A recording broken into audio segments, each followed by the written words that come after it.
За предизборната кампания ще говорим в следващите минути. Оказва се, че Националното радио Хоризонт не са особено предпочитани за политиците, така че почти нямаме такива изяви, но това не ни пречи да коментираме как се развива тя в и традиционните, но и социалните медии. Виждаме, че все повече политически лидери избират да участват в подкасти, в предавания, в които с тях разговарят обикновено водещи, които сме свързали да гледаме, да коментират и да правят портрети на светски фигури. За всичко това, включително и в контекста на един доклад, огласен през седмицата, че в социалните мрежи изглежда изхода от предстоящите избори в България вече е предрешен, както и решението на българското правителство да поиска от Европейската комисия помощ за противодействие на опитите за дезинформация по време на предизборната кампания.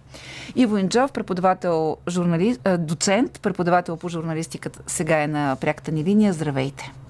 Здравейте!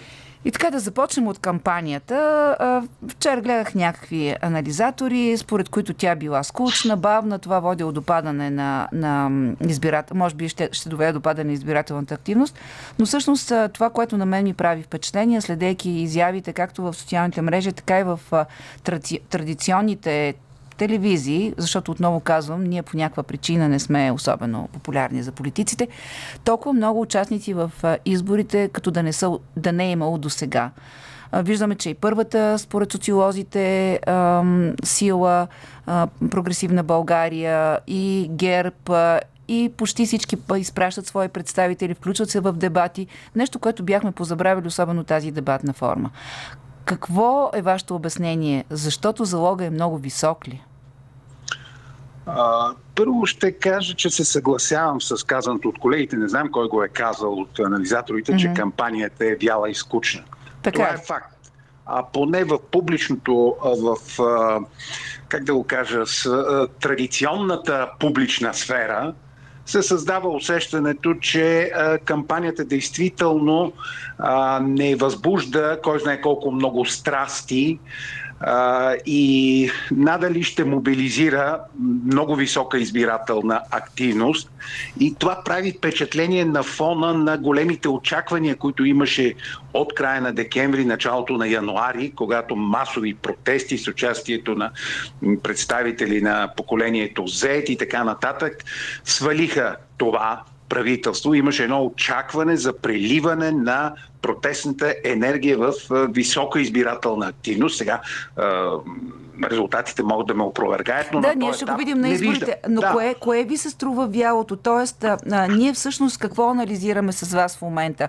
Аз анализирам започнах с традиционната публична сфера и сега ще мина към социалните медии и онлайн платформите. Не, аз преди това исках да уточним нещо друго. Дали анализираме интервютата и участието в диспутите или онова, което не виждаме, а то е по страната. Хората по страната. Защото вчера в свой пост и Румен Радев и Бойко Борисов коментираха своите срещи. Т.е. това е една публичност, за която ние нямаме пряка видимост, но имаме през тях. Но за това пък има репортажи, информации. Не толкова, да.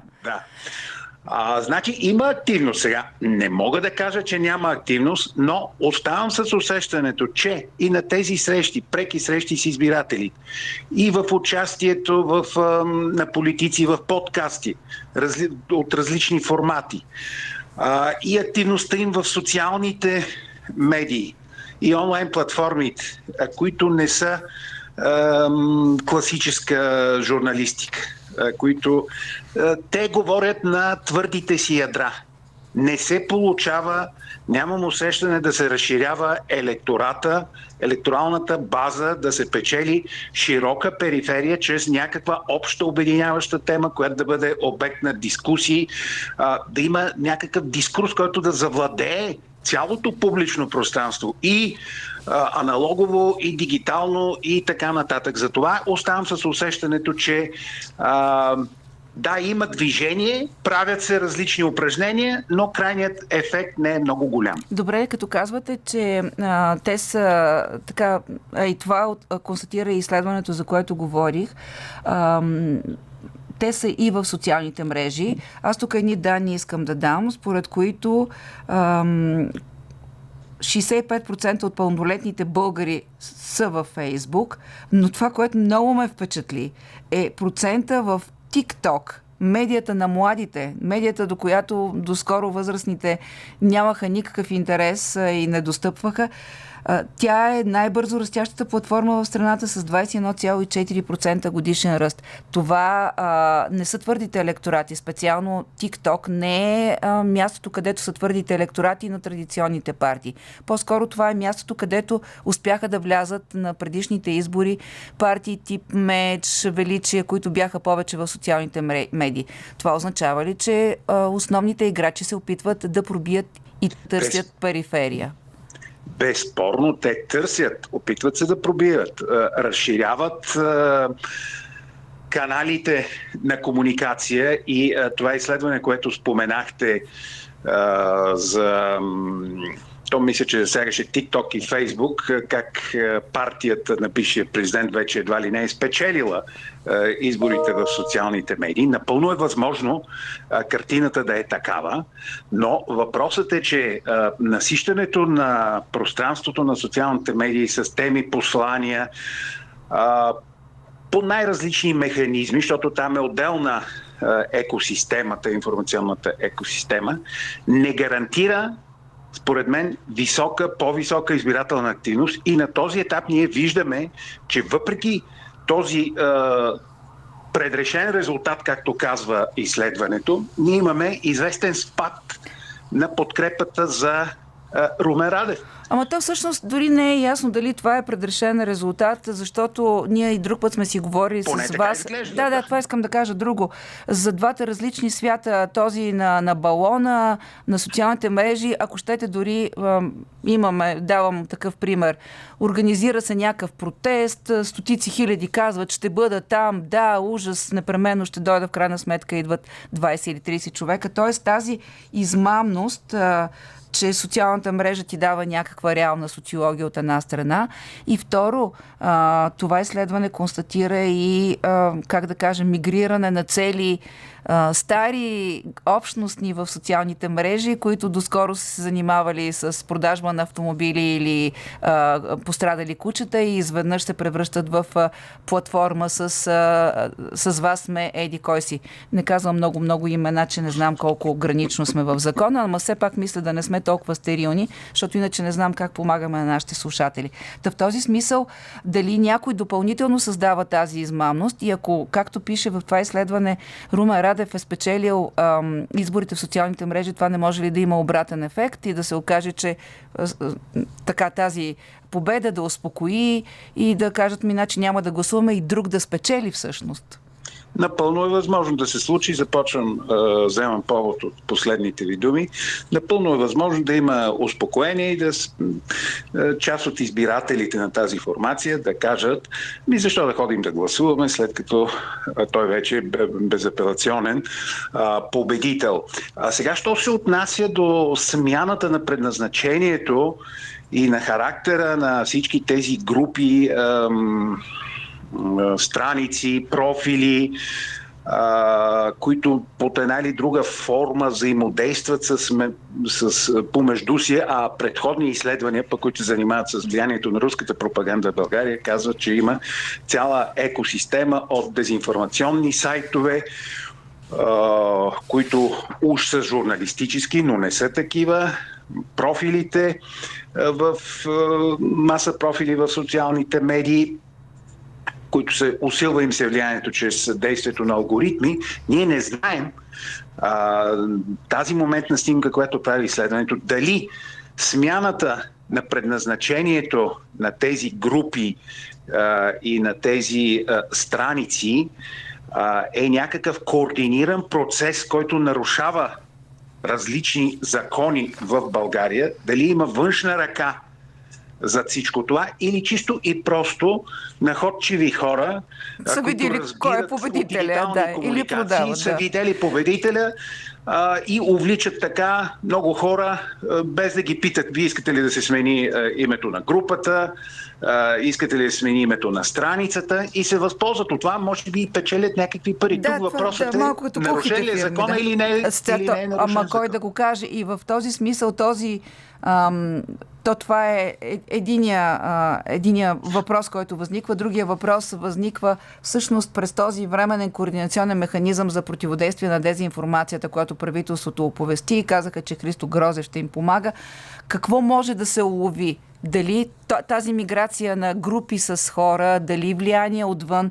И защо може ли у нас да има нещо толкова мащабно, каквото се случи на отменените президентски избори в Румъния? Не вярвам, защото там коренно различна е ситуацията. Там един човек, който беше аутсайдер в изборите, избухна като звезда последните 2-3 месеца и официално не е бил дал никакви пари за кампанията, а се видя, че той фактически има цяла информационна вълна, се вдигна цунами в TikTok най-вече. Ама при нас няма толкова обаятелен човек или... При нас няма, първо, което е.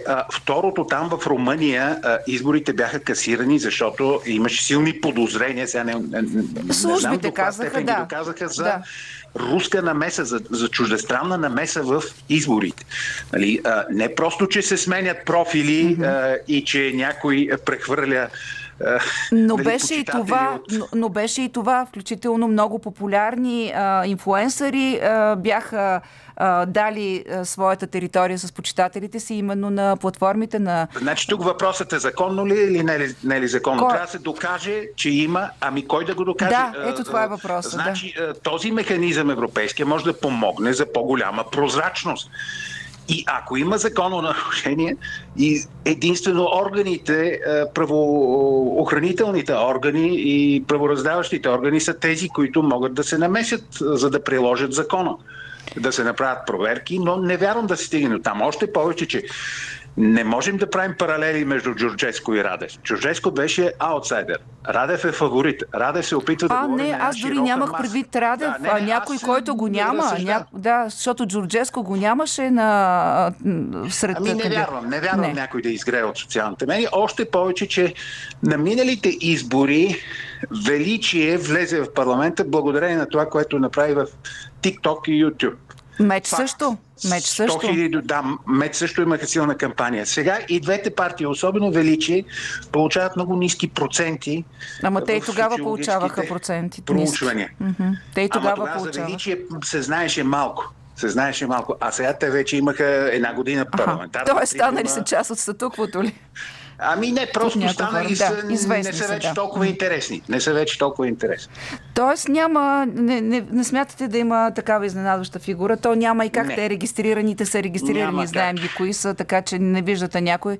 Вчера имаше... Няма как на мен. Друго нещо ми прави впечатление, че въпреки цялата тази активност в социалните медии и от дебатите, с които ни заливат в подкасти, в сутрешните блокове на телевизиите, има много. Няма нещо, което е много характерно, знаково за по-развитите медийни демокрации. Няма големи лидерски дебати, няма сблъсъци.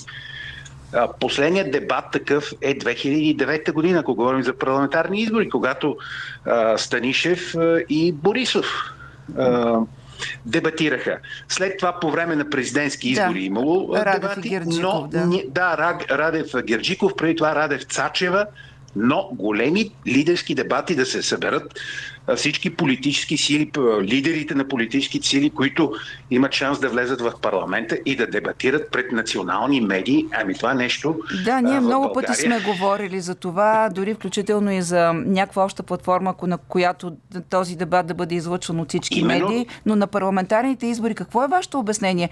Защото президентските избори са мажоритарни, затова ли там е възможно двама силни кандидати да застанат един срещу друг? на парламентарните избори имаме формации, в които лидери, например, нямат публични изяви. Ето сега споменахме Радев, който за сега, освен на общи събития, не се е появявал. Борисов избира някакви терени, на които включително да говори за личния си живот. Пеевски, той никога не е говорил в дебатна форма, за да го видим. Хайде да кажем, другите партии, мисля, че няма да има проблеми техните лидери да дойдат. Но когато основните ги няма, как да стане лидерски дебат? Тук те дължат обяснение на хората, които искат информирано да гласуват. Малък е публичният натиск върху политическите лидери, върху тези, които бягат под допирателната, предпочитат еднопосочната комуникация или режисираната предизборна комуникация. Но от друга страна, мисля, че големите медии също носят своята вина, защото те не консолидират усилията си и не поставят условия, на които политиците да не могат да откажат.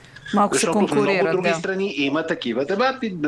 Германия, Франция, дори в Унгария, в Унгария не се сблъсква претендента с Орбан, но за сметка на това неотдавна имаше дебати на всички на опозиционните политически сили, на лидерите на опозиционните политически сили. Докато в България тази форма вече се загуби. И тя не че много променя предизборните нагласи, но тя се явява един вид запазена марка за това какво ще прави партията публично. Публично представяне пред избирателите, пред една национална аудитория. Добре, да не избързвам, има още време в кампанията. Може би пък да се види такъв дебат, въпреки че виждаме, че сега първите двама си комуникират през социалните мрежи. По-скоро и си отговарят, тъй като видяхте сигурно вчера притискан да каже имената на олигарсите, Радев каза, Борисов Пеевски, но пък веднага Борисов му отговори, че имаме олигархичен модел, Радев Копринков. Така че те по този начин. Ще бъде интересно да ги видим в дебат да си обсъждат олигарсите. И с другите лидери на партии, които могат да минат 4% бариера според основните проучвания. Аз мисля, че медиите биха искали. Въпросът е, че дали има такава воля. И последно, какво ви подсказва този избор, който видяхме да правят двама от партийните лидери, интервю за личния живот в съвсем друга среда, пред друг водещ, става дума за интервютата на Мондио по Нова телевизия.